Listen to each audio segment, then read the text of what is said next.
Então, nesse terceiro bloco, nosso último bloco, nesta oportunidade, que o professor está mais uma vez convidado, né, para aparecer no nosso grupo de pesquisa. A gente faz uma reunião por mês no grupo de pesquisa e, embora seja política e tributação, todas essas questões, sabe, professor Luciano, elas, direto ou indiretamente, passam também por recursos. Então, quando a gente fala em segurança pública, é necessário ter recursos, por exemplo, para ter um volume de policiais, ter iluminação pública. Claro que não só recurso, passa por uma questão cultural também.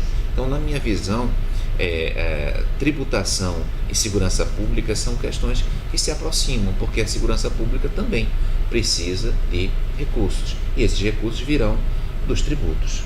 Ou seja, o direito financeiro faz parte dessa perspectiva, de onde vem o dinheiro, de onde nós vamos retirar o dinheiro e para onde vai o dinheiro, para a saúde, para a educação, para a segurança pública. O que acha dessa perspectiva mais ampla, da importância que se tem de o Estado ter uma arrecadação para fazer frente aos serviços considerados públicos típicos, por exemplo, a segurança? Bom, concordo com você. Uma das questões que eu às vezes me coloco é a seguinte: se determinadas questões contam com a concordância de todo mundo, por que é que elas não se realizam? Porque todos nós estamos de acordo no seguinte sentido: o Estado deve prover isso e aquilo, e aquilo, e aquilo. Isso deve vir naturalmente de onde? Tributação, porque o Estado ele pode imprimir moeda, mas ele não pode gerar riqueza. Né? Se ele imprimir moeda sem correspondente lastro, Inflação. Tudo estoura.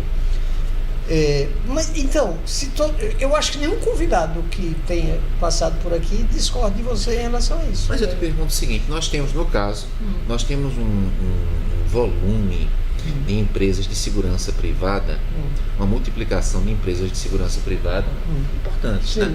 Não é incomum, digamos, um coronel, ou mesmo um delegado de polícia, quando aposentado, às vezes nem então, fundar uma empresa de segurança privada, não é? Então, será que é tão consensual assim que nós precisamos voltar recursos para a segurança pública? Porque a visão que eu tenho nas universidades é que, em regra geral, ninguém sabe nada sobre a execução orçamentária, nem tem muito interesse. Não é? É meio antipático falar, mas olha, vamos estudar a execução orçamentária na segurança pública, ou na saúde, ou na educação. Nós criamos no Brasil, eu queria enfatizar no Brasil, porque eu não via isso fora do Brasil. Por exemplo, quando eu estudei fora, né, na Europa e tal, eu não via dessa maneira. Então, agora mesmo na Europa, você está discutindo as confecções dos orçamentos. Portugal acabou de confeccionar o orçamento de 2017.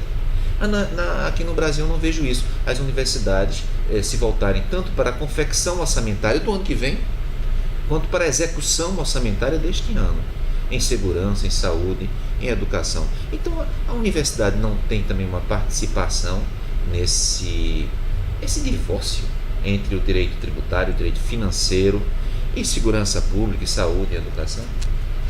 O que acha? Bom, eu suponho que na universidade tem pessoas que cuidam disso e eu não conheço. Não é minha área. Você colocou uma coisa: as pessoas não conhecem execução orçamentária. Eu não conheço. Tá. Mas não acha que era importante a gente começar a estudar também essa perspectiva do Estado? Sim, mas veja, eu acho que no mundo em que nós vivemos, com a divisão do trabalho, há pessoas que estão... nem todas as pessoas estarão qualificadas para falar sobre tudo.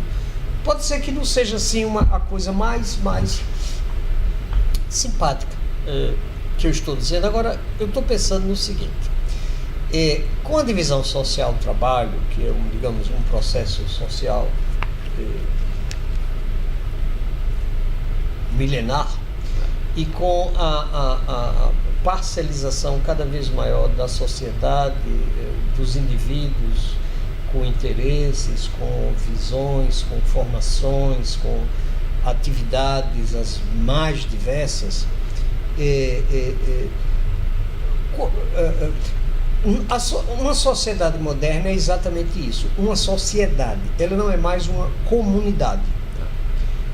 Eu estou usando aqui os termos num sentido sociológico preciso. O que é uma comunidade? Uma comunidade é um grupo de homens, de pessoas que vivem e que estão unidas entre si por laços afetivos, morais, que têm interesses comuns, atividades comuns. Tradicionalmente, tipicamente, o que nós chamamos de comunidade, por exemplo, as comunidades tribais são comunidades, as pequenas aldeias são comunidades, e a sociedade moderna, a comunidade se estilhaça, porque a sociedade moderna é constituída basicamente por indivíduos que estão separados uns dos outros estruturalmente e que cujo laço se dá através de abstrações como o Estado ou de equivalentes geral como o dinheiro que faz circular as mercadorias, o trabalho das pessoas, etc, etc, mas não existe mais uma unidade orgânica. Nessas condições,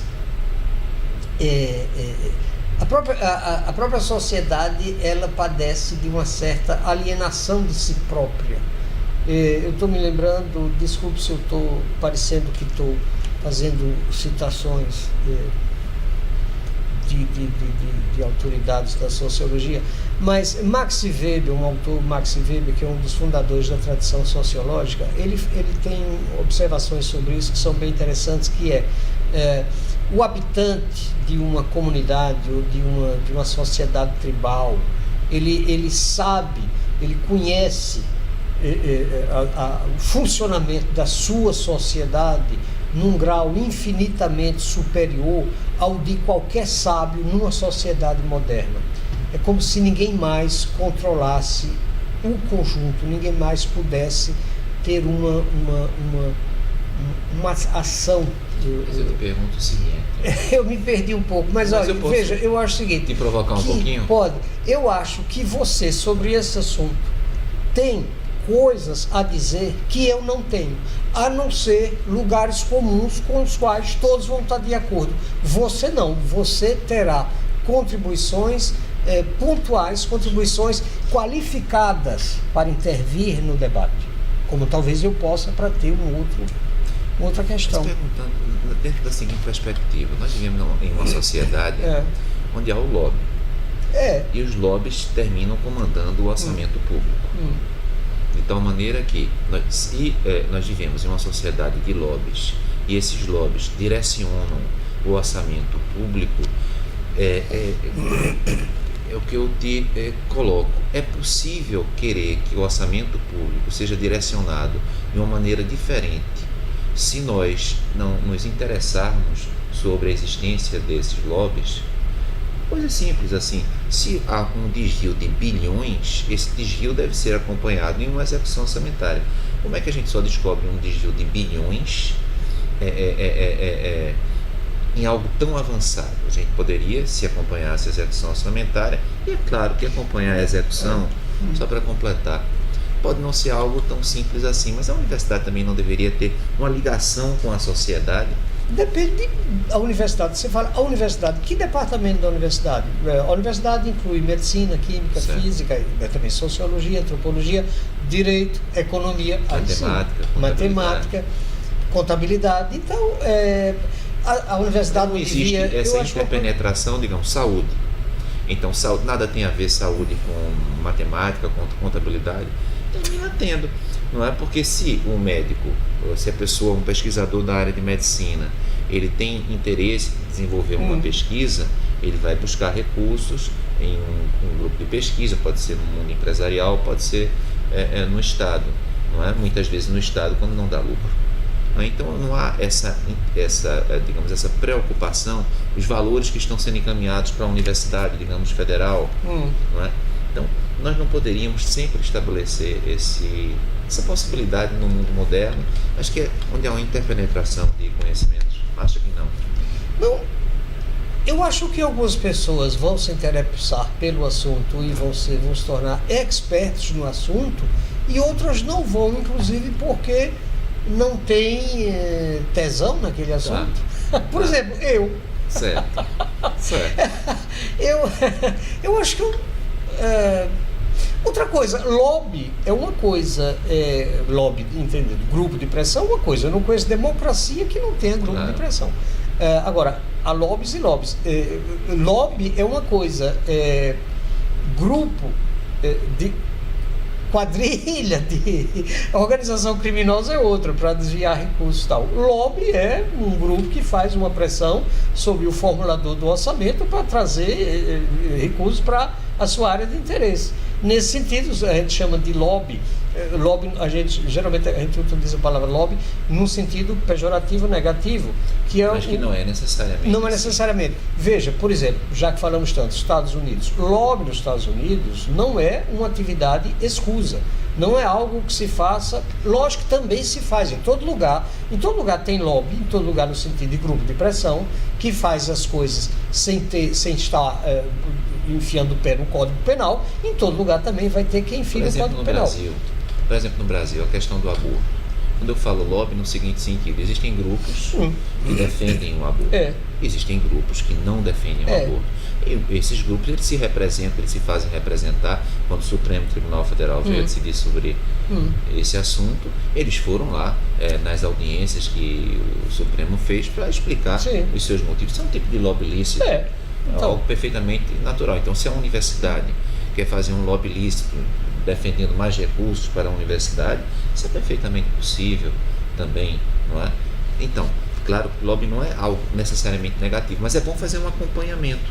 Se, digamos assim, se houver interesse, então, a violência no Recife, por exemplo. Então, Recife é um município violento, saiu uma pesquisa dizendo que não era tanto assim. A impressão que nós temos é que Recife é um município violento, assim como existem outros, mas também violento.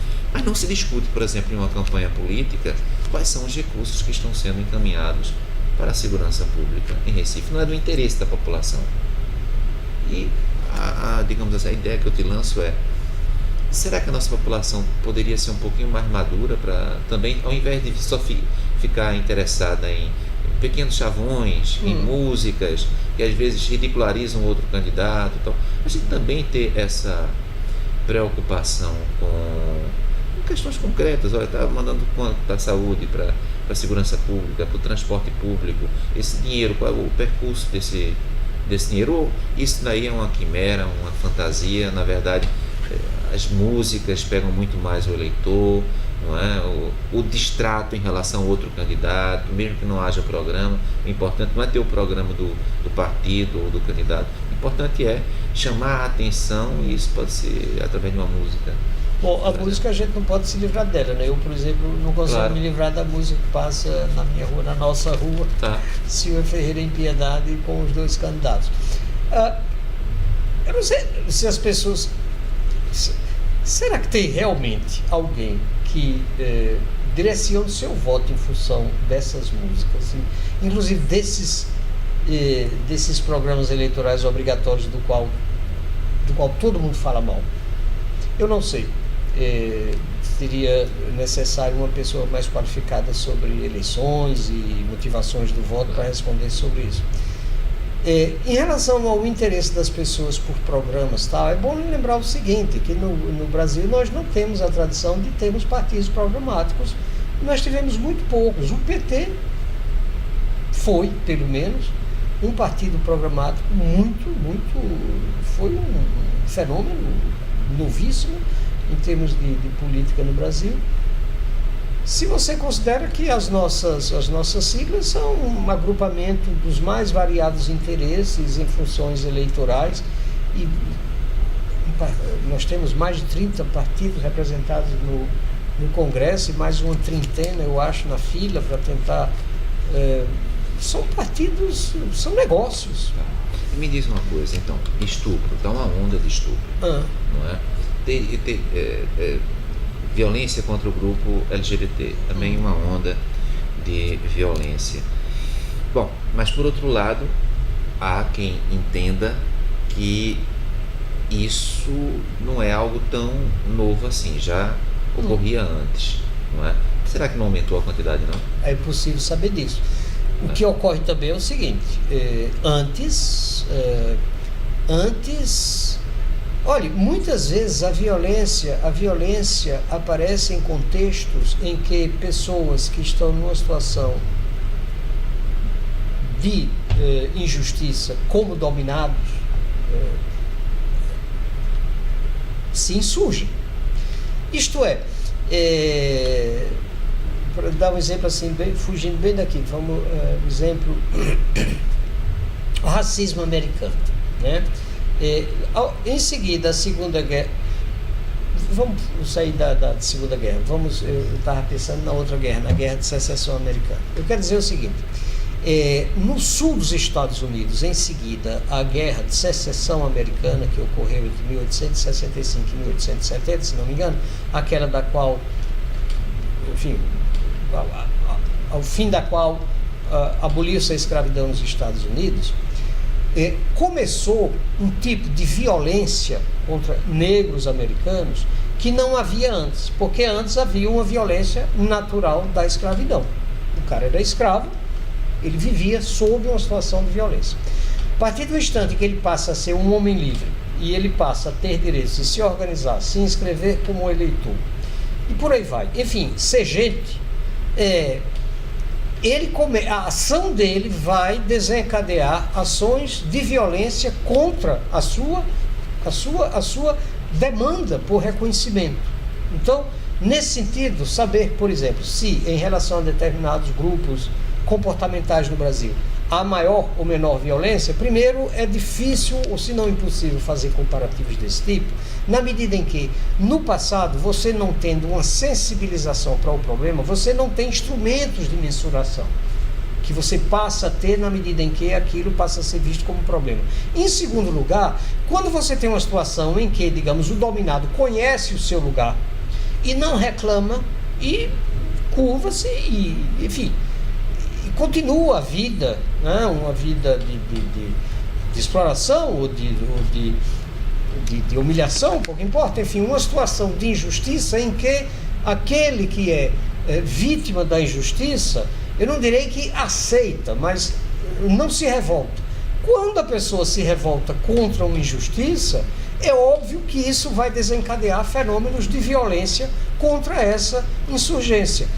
Eu não estou batendo palmas para isso. Eu estou chamando a atenção para o fato de que, na história, toda situação em que você tem a insurgência de uma classe submetida a uma violência institucional e que não aceita mais aquele tipo de violência, vai desencadear um outro tipo de violência, que é uma espécie de violência nova, porque a outra já não funciona mais. Em relação, por exemplo, a essas coisas dos grupos aqui no Brasil, bom, meu Deus do céu, eu sempre gosto de falar de quando eu era menino em Itabaiana, no estado de Sergipe, ou seja, uma pequena cidade do interior do Nordeste brasileiro, e tudo o que isso implicava em termos de valores, de práticas, de estrutura de dominação, de preconceito, etc, etc. Então, havia mais violência contra grupos, por exemplo, comportamentais, como que integram a sigla LGBT. Bem, na época sequer havia LGBT. Havia o viado, mas havia o viado, havia o travesti. Essas pessoas conheciam o seu lugar, essas pessoas não tinham direito de cidadania como as outras. Essas pessoas se escondiam, essas pessoas não adentravam o espaço público. Eram leprosos morais. Quando essas pessoas não aceitam mais isso, você vai se defrontar com gente intolerante que não vai aceitar aquilo, que vai querer matar, vai querer violentar, vai querer, não vai aceitar aquela insurgência. Eu pergunto sobre as drogas, a questão do combate às drogas. É muito comum se dizer que a violência está maior, tem essa questão estatística, como é que a gente pode comparar, não é? Mas, digamos assim, do ponto de vista da vivência diária. Brasília, a gente chegava a Brasília em 98, 99, não tinha tanta violência como se chega hoje. Aí a comunidade costuma dizer, olha, são as drogas, é o crack, enfim. Eu lhe pergunto, com relação ao combate às drogas, o que fazer? Prisão, estou falando do traficante também, há quem diga que, olha, é preciso abolir a prisão, não é? E há um movimento importante no sentido de abolir as prisões, não é? Em relação ao traficante de droga, o que pensa a respeito? É a prisão o melhor caminho ou, na verdade, é preciso abolir as drogas? Abolir a prisão em relação às drogas. E, por outro lado, a droga não interfere nesse processo de violência? A droga interfere, depende do tipo de droga, agora, sobretudo, interfere como diria, a mercância da droga. Certo. As práticas econômicas envolvidas com a droga, porque são práticas criminosas.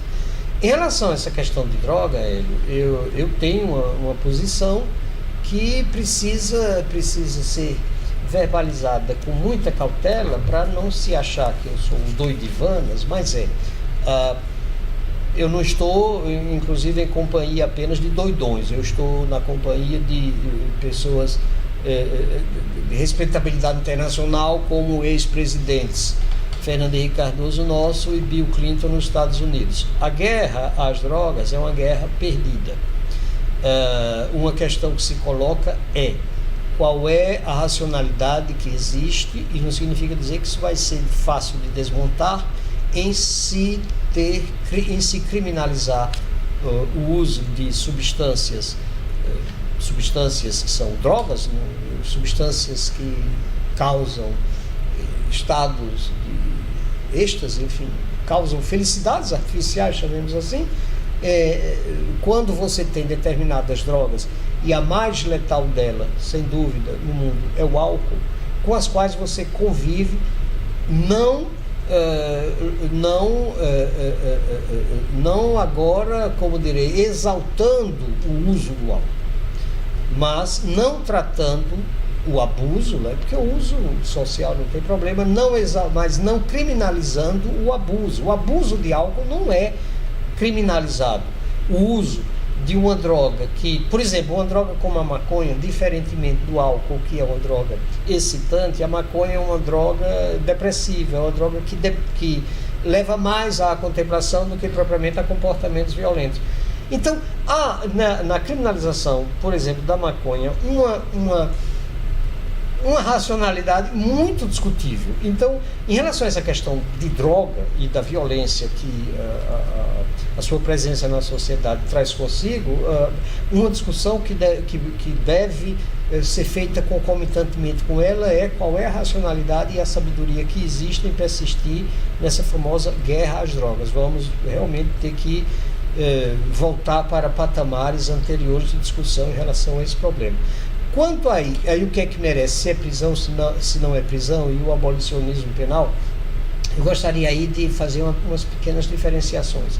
Existe um movimento chamado abolicionismo penal e existe um movimento chamado abolicionismo carcerário. Certo. O abolicionismo carcerário seria relativo a uma das formas de pena, a prisão, que também por razões que não tem muito a ver com uma racionalidade bem esclarecida, tornou-se, pelo menos a partir do começo do século XIX, e no momento passa por uma crise de credibilidade muito grande, essa ideia, tornou-se a pena por excelência. Então, que diabo é que a pena de prisão, ou seja, colocar uma pessoa num espaço restrito de onde ela não pode sair, o essencial é isso, não falemos das outras perversões, enfim, dos horrores. Mesmo uma prisão ideal significa fundamentalmente alguém ficar enclausurado num espaço de onde não pode sair. Qual é a correspondência que isso tem a ver com um determinado tipo de ação danosa, uma ação revoltante, qualquer que seja, que alguém praticou, independentemente do tipo de ação que praticou. Qual é a relação necessária? Curiosamente, nada disso está no nosso grande Beccaria, ou Beccaria, nunca sei, enfim, aquele nome que é sempre citado como um nome fundamental na cultura penal dos tempos modernos, como o movimento do humanismo penal. Se você for ler o livro dos delitos e das penas, não há previsão de prisão como pena. Essa história de prisão como pena vem depois, numa prática, determinada prática, de origem puritana, que a gente não vai aqui esmiuçar, mas não tem nada a ver com uma racionalidade reformadora dos grandes movimentos reformadores do século XVIII. Um depósito, né? Um depósito para cumprir a pena. A prisão de que fala um Beccaria é aquela prisão cautelar, isto é, quando é preciso evitar que uma pessoa fuja para não se evadir da justiça, você prende esperando a pena. Agora, que tipo de pena? Por exemplo, Beccaria, a gente raramente lembra disso. Ele previa para tipos de crimes de sangue, ou seja, crimes de violência, ele chegava a prever castigos físicos, uma espécie de correspondência. Você fez mal a alguém, você atingiu, você feriu alguém, você também será ferido. Com moderação, evidentemente, porque ele não era a favor daqueles... Uma lei de Italião moderada, sem aqueles horrores dos esquartejamentos do antigo regime. Mas ele prevê coisas desse tipo, isto é, crimes patrimoniais, então, penas pecuniárias, para quem pode pagar. E para quem não pode, para pobre, ele prevê uma escravidão temporária. Seria uma espécie de, numa linguagem moderna, prestação de serviços comunitários. Que, digamos assim, não tem muito essa imagem, que eu não sei até que ponto corresponde à verdade, que quem pode pagar quando é condenado em pena alternativa é condenado a pagar cesta básica, e quem não pode pagar é condenado à prestação de serviço comunitário. Eu não sei até que ponto isso é verdade, tudo isso demandaria uma pesquisa. As penas alternativas às vezes provocam situações bem interessantes. Então, imagine um grande empresário, um grande político. Isso aconteceu com um senador de Brasília. Ele é condenado a entregar a uma determinada comunidade cestas básicas. Aí ele chega a cada 15 dias na comunidade e ele próprio começa a entregar cestas básicas. Já cria uma certa empatia com a comunidade. Prestação de serviço da comunidade. Organiza um determinado clube de futebol, um clube onde tem futebol, e aí é o local da diversão daquela comunidade. Isso é campanha política, não? Que seja. Veja, eu estou achando que há mais racionalidade nisso do que pegar esse sujeito e colocar num lugar onde ele vai passar 5 anos sem poder sair dali. Aí ele está fazendo uma coisa que vai ser bom para algumas pessoas. Agora, se depois disso... Veja, e todos nós não somos teoricamente a favor da reabilitação, da ressocialização. Se esse cara está fazendo aquilo e está angariando agora uma simpatia... Ele já está super socializado. Eu estou brincando um pouco com esse negócio de ou então, digamos, a ressocialização para ele vai ser a abertura para uma dimensão moral da vida que ele não tinha antes e agora vai passar a ter, porque vai lá, começa a confraternizar com os meninos pobres, começa o coração dele a converter-se a coisas mais nobres e tal. Bem, de todo jeito, isso aí a gente não vai poder mensurar o coração humano, se ele está ali se ele está ali de boa vontade ou não. O importante é que ele está. Então, gente, eu acho que há mais racionalidade nisso do que botar esse cara aqui, dizer, daqui você vai passar 5 anos sem sair daqui. Mas eu acho que é uma racionalidade muito discutível essa de você eleger um tipo de pena, a prisão, como a rainha das penas, que ela foi soberanamente, ainda é. Eu não sei qual é o sentido que tem mandar um corrupto passar 10 anos preso. A pena para um corrupto é, sei lá, é isso, como é que chama? Expropriação. Expropriação. Se o cara tem uma mansão no lago, adquirido com dinheiro de corrupção, ele agora vai ser reduzido a uma condição que ele vai ter que morar num conjunto habitacional numa periferia de Brasília. É só lembrar do fato de uma pessoa praticar a corrupção, quer dizer, além da punição criminal, que pode ser a prisão, enfim, mas há também punições civis. Então, todo o produto do crime, todo o produto oferido com o crime e também os instrumentos do crime, eles são perdidos em favor da União. É um efeito extrapenal. Então, digamos assim, a punição ela tem um caráter penal, mas também tem a punição com caráter extrapenal. Pronto, eu seria a favor de que isso que a cultura jurídica chama de extrapenal fosse o penal. Certo. É só mudar um pouco o paradigma. Incentivar mais a questão das penas alternativas e tentar acompanhar na fiscalização, né? Se elas estão realmente... Sim, mas eu acho que no começo eu destaquei uma coisa que eu destaco muito. Eu não acredito que nos assuntos humanos se tome qualquer decisão, se projete qualquer instituição que não provoque ela própria efeitos não previstos e negativos. Certo. Então, não estamos no regime, não estamos no horizonte da perfeição. Isso aí é um privilégio de Deus, tá? Agora, a gente pode agir com mais ou menos racionalidade.